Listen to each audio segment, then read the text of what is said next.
बसंतपुर गांव में चांदनी और अंजना नाम की दो सहेलियां रहा करती थी। जहां चांदनी एक गरीब परिवार से थी, वहीं अंजना एक अमीर परिवार से थी। उसके पास किसी भी चीज की कोई कमी नहीं थी और वो अपनी सारी ख्वाहिशें 2 मिनट में पूरा कर लिया करती थी, क्योंकि उसके पास पैसों की कोई कमी नहीं थी। वहीं चांदनी अपने पिता की मृत्यु के बाद अपनी माँ के साथ एक छोटे से घर में रहती थी और उसकी माँ घर चलाने के लिए एक सरकारी स्कूल में साफ सफाई का काम किया करती थी। तभी एक दिन स्कूल में नैना नाम की एक लड़की अंजना से कहती है, अरे अंजना, मुझे तो ये समझ में नहीं आता, तू इतनी अमीर होने के बावजूद भी उस फटीचर चांदनी के साथ क्यों घूमती रहती है? कहीं इसके पीछे तेरा कोई मकसद तो नहीं है? क्योंकि तुम दोनों तो एक दूसरे से बिल्कुल भी अलग हो। कहाँ तू इतनी अमीर और वो कहाँ एक गरीब फटीचर लड़की। तुम बिल्कुल सही कह रही हो, मेरा और चांदनी का कोई मेल नहीं। वो तो बस मेरे आगे पीछे ऐसे ही घूमते रहती है। तुम उसे एक तरीके से मेरा बॉडीगार्ड ही समझ लो, जो हमेशा मेरी सारी बातें मानती है। अच्छा, पर मुझे तो ऐसा नहीं लगता कि वो तुम्हारे आगे पीछे घूमती रहती है, क्योंकि जिस तरह तुम दोनों एक साथ रहती हो, मुझे तो ऐसा लगता है तुम दोनों बहुत अच्छी दोस्त हो। ये तुम्हारी गलतफहमी है, जिसे मैं अभी कुछ ही देर में दूर कर देती हूँ। बस तुम देखती रहो। अंजना और नैना बातें कर ही रही थी, तभी थोड़ी देर में लंच हो जाता है और अंजना प्लेग्राउंड में बैठकर रोने का नाटक करने लगती है। उसी समय वहाँ पर चांदनी आती है और वो अंजना से कहती है, अरे अंजना, क्या हुआ तुम्हें? तुम इस तरह रो क्यों रही हो? चांदनी, सुबह माँ ने मुझे कुछ पैसे दिए थे, लेकिन गलती से मेरे सारे पैसे इस नाले के अंदर गिर गए। हम मुझे समझ में नहीं आ रहा मैं इन पैसों को वहाँ से कैसे निकालूं। बस इतनी सी बात? अच्छा, सबसे पहले तुम रोना बंद करो, तुम चिंता मत करो, मैं अभी तुम्हारे पैसे नाली में से निकाल देती हूँ। बस तुम चुप हो जाओ। इतना कहकर चांदनी नाली में हाथ डालकर अंजना के पैसे निकालने लगती है।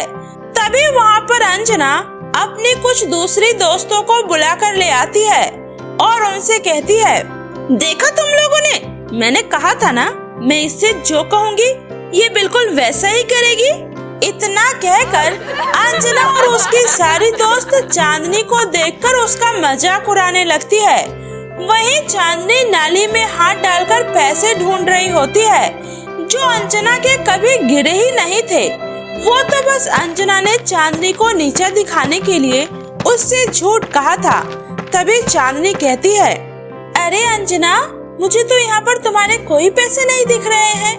कोई बात नहीं चांदनी, लगता है पैसे नाली में बह गए होंगे, लेकिन तुम अब क्लास के अंदर मत आना, क्योंकि तुमने नाली में हाथ डाला है ना, इससे तुम्हारे पूरे शरीर में बदबू आ रही है।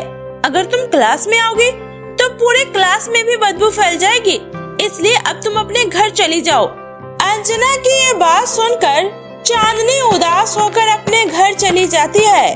अगले दिन जब चांदनी वापस स्कूल आती है तो अंजना उसके साथ अच्छा बनने का नाटक करने लगती है।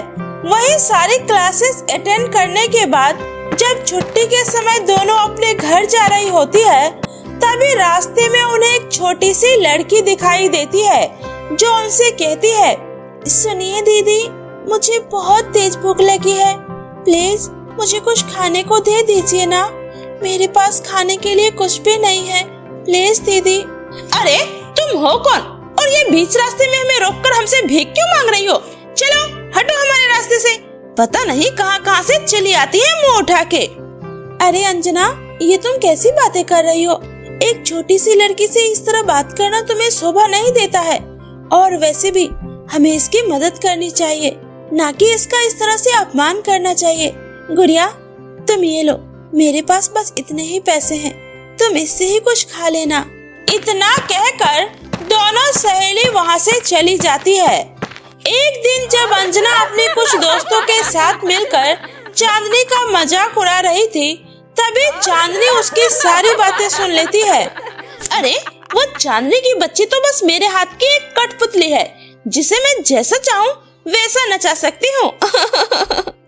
अंजना, कैसी बातें कर रही हो? अरे मैंने तो तुम्हें अपनी सबसे अच्छी दोस्त माना था, लेकिन तुम तो मेरे ही पीठ पीछे मेरी बुराई कर रही हो। आखिर तुम ऐसा कैसे कर सकती हो अंजना? अरे चांदनी, तुम यहाँ कब आई? अरे शुक्र है जो मैं यहाँ आ गई, नहीं तो मैं तुम्हारी असलियत कभी नहीं जान पाती। वैसे तुम मेरे बारे में जानकर करोगी भी क्या? तुम जैसे लोग बस अमीरों के आगे पीछे घूम ही सकते हैं, हमारी बराबरी कभी नहीं कर सकते। दोस्ती तो दूर की ही बात है। अंजना की ये बातें सुनकर चांदनी को बहुत बुरा लगता है। छुट्टी के समय चांदनी अकेले ही घर के लिए निकल जाती है, लेकिन वो घर जाने की बजाय एक जंगल के किनारे जाकर बैठ जाती है। तभी उसे वहाँ पर 2 सोने और चांदी के बहुत ही सुंदर गाउन पेड़ से लटके हुए दिखाई देते हैं, जिसे देखकर चांदनी बहुत ज्यादा हैरान हो जाती है और कहती है, अरे ये इस पेड़ के ऊपर सोने और चांदी के गाउन कैसे टंगे हुए हैं? ये तो दिखने में कितने ज्यादा सुंदर लग रहे हैं, पर ये गाउन है किसके?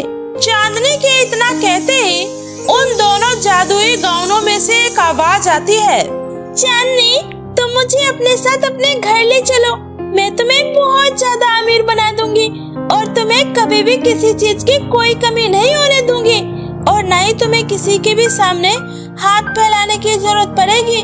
लेकिन अगर तुम मुझे अपने साथ अपने घर ले जाओगे ना, तो तुम किसी भी गरीब इंसान की मदद नहीं कर पाओगे, क्योंकि मुझे गरीब इंसान बिल्कुल भी पसंद नहीं है। नहीं चांदनी, तुम इसकी बात मत सुनो, तुम मुझे अपने साथ अपने घर ले चलो, लेकिन मैं तुम्हें ज्यादा अमीर तो नहीं बना पाऊंगी, लेकिन मेरी वजह से तुम गरीब लोगों की मदद जरूर कर पाओगे। मेरी माँ ने मुझे हमेशा सिखाया है, कभी भी पैसों को देखकर अपने आप को मत बदलना, बल्कि जितना हो पाए उतना ही लोगों की मदद करना। इसलिए मैं चांदी के गाउन को ही अपने साथ अपने घर ले जाना चाहूंगी। इतना कहकर चांदनी जादुई चांदी के गाउन को अपने साथ अपने घर ले आती है और घर आकर अपनी माँ को सारी बातें बता देती है, जिसे सुनकर उसकी माँ बहुत ज्यादा खुश हो जाती है। तभी चांदनी हाथ जोड़कर जादुई गाउन से कहती है, हे जादुई चांदी के गाउन, हमारे गांव में जितने भी गरीब लोग हैं, आप उन सबकी मदद कर दीजिए और उन्हें इतना धन दीजिए कि कभी भी कोई अमीर इंसान उनकी गरीबी का फायदा ना उठा सके।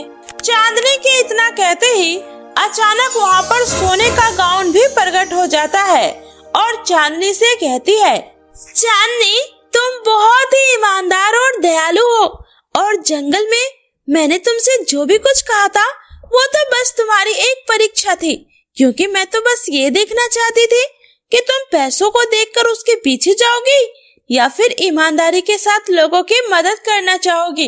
इसलिए आज मैं तुम्हारे इस बर्ताव से बहुत खुश हूँ। इसलिए तुम अपने लिए जो भी कुछ मांगना चाहती हो मुझसे मांग सकती हो, मैं तुम्हारी सारी इच्छाओं को पूरा करूंगी।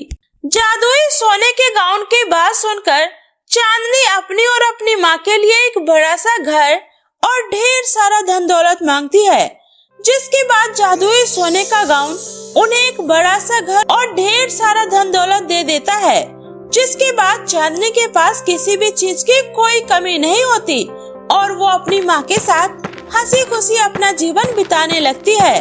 तभी एक दिन अंजना रोते हुए चांदनी के घर आती है और उससे कहती है, चांदनी मुझे माफ कर दो, मैंने तुम्हारे साथ बहुत गलत किया, लेकिन आज मेरी हालत तुमसे भी ज्यादा बुरी हो चुकी है, क्योंकि मेरे पापा का बिजनेस में बहुत ज्यादा नुकसान होने की वजह से हमारा सब कुछ बिक चुका है। अब हमारे पास रहने तक के लिए जगह नहीं है, इसलिए अगर तुम मुझे अपने घर में नौकरानी का काम दे दो तो मैं भी अपने परिवार के लिए कुछ कर पाऊंगी। प्लीज चांदनी।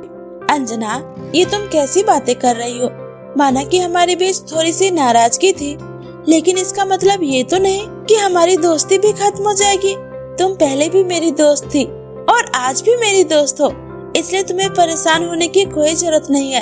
तुम चाहो तो मेरे साथ मेरे घर में अपने परिवार के साथ आराम से रह सकती हो, यहाँ पर तुम्हें कोई भी तकलीफ नहीं होगी। चांदनी की बात सुनकर अंजना को अपनी गलती का एहसास होता है और वो फिर से एक बार हाथ जोड़कर चांदनी से माफी मांगती है, जिसके बाद सब कुछ ठीक हो जाता है और अब चांदनी और अंजना एक साथ हंसी खुशी एक ही घर में रहने लगते हैं।